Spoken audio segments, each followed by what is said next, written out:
বিশ্বকাপে এমন ভরাডুবির পর সাকিব শান্তরা দেশে ফেরার সঙ্গে সঙ্গেই মারতে ছুটে গেল একদল ভক্ত। Video viral. বিস্তারিত দেখতে পুরো ভিডিওটি না টেনে শেষ পর্যন্ত দেখুন। সুপ্রিয় দর্শক, সেমিফাইনাল খেলার স্বপ্ন নিয়ে যুক্তরাষ্ট্রে গিয়েছিল বাংলাদেশ ক্রিকেট দল। তবে সেমিফাইনালের স্বপ্ন ছিল শুধুমাত্র ভক্তদের। বাংলাদেশ ক্রিকেট দলের সেমিফাইনালের স্বপ্ন ছিল কিনা সেটা নিয়ে সংশয় রয়েছে, কারণ খুদ চন্দ্রিকা হাথুরুসিংহে জানিয়েছিলেন, সুপার 8-এ উঠেছি, এটাই আমাদের জন্য অনেক, এখন যা হবে সব হবে বোনাস।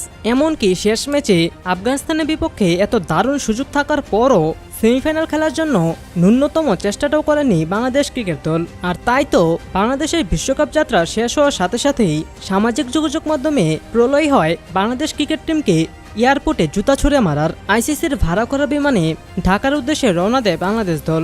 আর এরপর দেশে নামেন তারা। আর দেশে ফিরে যেন কঠিন বিপদের সম্মুখীন সাকিব শান্তরা। প্রতিবারের মতো এবারও বাংলাদেশের এরকম বাজে পারফরমেন্সের কারণে এবার সত্যি সত্যিই বাংলাদেশ ক্রিকেট টিমের ওপর ক্ষুব্ধ ভক্তরা।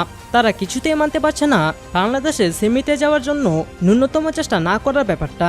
আর তাই তো ক্রিকেটাররা দেশে ফেরার সঙ্গে সঙ্গেই মারতে চলে যায় একদল ভক্ত, যে ভিডিওটি মুহূর্তেই ভাইরাল হয়ে যায় সামাজিক যোগাযোগ মাধ্যমে। তো সুপ্রিয় দর্শক, ক্রিকেটারদের সঙ্গে ভক্তদের এমন কাণ্ড করে কি ঠিক হয়েছে? কি মনে করেন আপনি?